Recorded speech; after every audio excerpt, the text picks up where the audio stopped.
ಕಳೆದ ಭಾಲ್ಕಿ ವಿಧಾನಸಭೆ ಕ್ಷೇತ್ರದಿಂದ ನಾನು ಗೆಲ್ಲಬೇಕಿತ್ತು. ಆದರೆ ಎಲೆಕ್ಷನ್ ಕೊನೆಯ 4 ದಿನದಲ್ಲಿ ಕಾಂಗ್ರೆಸ್ ಅಭ್ಯರ್ಥಿ ದುಡ್ಡಿನ ಒಂದು ಆಟದಿಂದ ಎಲೆಕ್ಷನ್ ತಿರುವು ಕಂಡಿತು.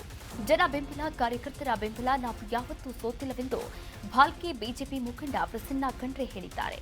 ಇಲ್ಲಿ ಬೀದರ್ ಜಿಲ್ಲಾ ಉಸ್ತುವಾರಿ ಸಚಿವರು ಕೂಡ ಭಾಲ್ಕಿ ಅವರು, ಎಂಪಿ ಕೂಡ ಭಾಲ್ಕಿ ಅವರು, ಡಿಸಿಸಿ ಬ್ಯಾಂಕ್ ಅಧ್ಯಕ್ಷರು ಕೂಡ ಭಾಲ್ಕಿ ಅವರು. ಹಾಗಾಗಿ ಬೀದರ್ ಜಿಲ್ಲೆಯಲ್ಲಿ ಅಷ್ಟೇ ಅಲ್ಲ, ಉತ್ತರ ಕರ್ನಾಟಕದಲ್ಲೇ ಭಾಲ್ಕಿ ಒಂದು ಕಾಂಗ್ರೆಸ್ನ ಪವರ್ ಸೆಂಟರ್ ಆಗಿದೆ. ಇಷ್ಟೆಲ್ಲ ಇದ್ರೂ ಕೂಡ ನಾವು ಯಾವುದಕ್ಕೆ ಬಗ್ಗದೆ ನಾವೆಲ್ಲ ಕಾರ್ಯಕರ್ತರು ಎದೆಗುಂದದೆ ಧೈರ್ಯದಿಂದ ನಮ್ಮ ಕೆಲಸ ಮಾಡ್ತಿದ್ದೇವೆ ಎಂದು ಬಿಜೆಪಿಯ ಯುವ ಮುಖಂಡರಾದ ಪ್ರಸನ್ನ ಖಂಡ್ರೆ ಭಾಲ್ಕಿಯಲ್ಲಿ ಹೇಳಿಕೆ ನೀಡಿದ್ದಾರೆ. ಕಾಂಗ್ರೆಸ್ ಏನಪ್ಪ ಅಂದ್ರೆ ಪವರ್ ಸೆಂಟರ್ ಬರೀ ಬೀದರ್ದಿಲ್ಲ ಇದು. ನಾನು ಹೇಳ್ತೀನಿ, ನಿಮಗೆ ಹೇಳ್ಬೇಕಂದ್ರೆ ಉತ್ತರ ಕರ್ನಾಟಕದಾಗೆ ಕಾಂಗ್ರೆಸ್ ಯಾವುದಾದ್ರೂ ಪವರ್ ಸೆಂಟರ್ ಇದ್ದರೂ ಅದು ಭಾಲ್ಕಿನಲ್ಲಿದೆ. ಇಷ್ಟೆಲ್ಲ ಇದ್ದರೂ ಕೂಡ ನಮ್ಮ ಕಾರ್ಯಕರ್ತರು ಯಾರು ಎಂದಪ್ಪ ಎದಿಗುಡ್ದಂಗೆ ಧೈರ್ಯದಿಂದ ನಾವು ಪಕ್ಷ ಸಂಘಟನೆ ಮಾಡ್ತಾ ಇದ್ದೀವಿ. ಕಾರ್ಯಕರ್ತರಿಗೆ ಹೇಳಕ್ಕೆ ಬಯಸ್ತೀವಿ, ಯಾವಾಗೂ ನೀವೆಲ್ಲ ಮಾಡಿರಿ, ಕೆಲಸ ಮಾಡಿರಿ, ನಾವೆಲ್ಲರೂ ಸೇರಿ ಕೆಲಸ ಮಾಡೋಣ, ನಿಮ್ಮ ಜೊತೆಲಿ ಸದಾಕಾಲ ನಾವು ಇರ್ತೀವಿ ಅಂತ ಹೇಳಬೇಕು. ಅಲ್ಲ, ನಾನು ಅವ್ರ ಪವರ್ಫುಲ್ ವ್ಯಕ್ತಿ ಅಂತ ನಾನು ಹೇಳ್ತಾ ಇಲ್ಲ. ಆದರೆ ಇವತ್ತು ನೋಡಿ, ನಾವು ಪ್ರಜಾತಂತ್ರದಲ್ಲಿ ಇರ್ತಾ ಇದ್ದೀವಿ.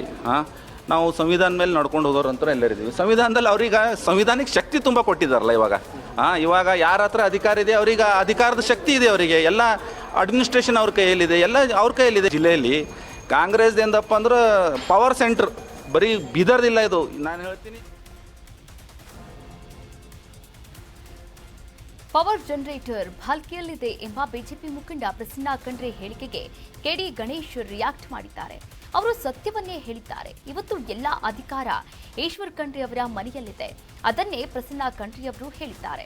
ಪ್ರಸನ್ನ ಅವರ ವಿಡಿಯೋ 4 ನಿಮಿಷಕ್ಕೂ ಹೆಚ್ಚಿದೆ. ಅದನ್ನ 25 ಸೆಕೆಂಡ್ಗೆ ಕಟ್ ಮಾಡಿ ಕೆಲವರು ಪ್ರಚಾರ ಮಾಡ್ತಿದ್ದಾರೆ.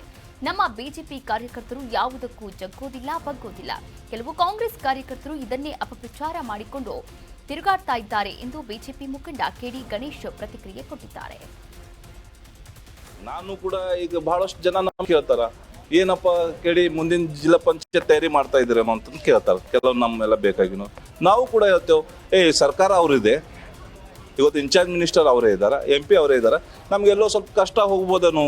ಯಾಕಂದ್ರೆ ನಾವೇನು ಸೇವೆ ಮಾಡಿಂದು, ನಾವೇನು ಪ್ರತಿಭಟನೆ ಮಾಡಿಗಳಿಂದು, ನಾವು ಸಂಘಟನೆ ಮಾಡಿಂದು ಇವತ್ತು ಹೊರತೋಗಲ್ಲ ಅಂತ ನಾವು ಹೇಳಕ್ಕೆ ಇಷ್ಟಪಡ್ತೇವೆ. ಯಾಕಂದ್ರೆ ಇವತ್ತು ಎಲ್ಲ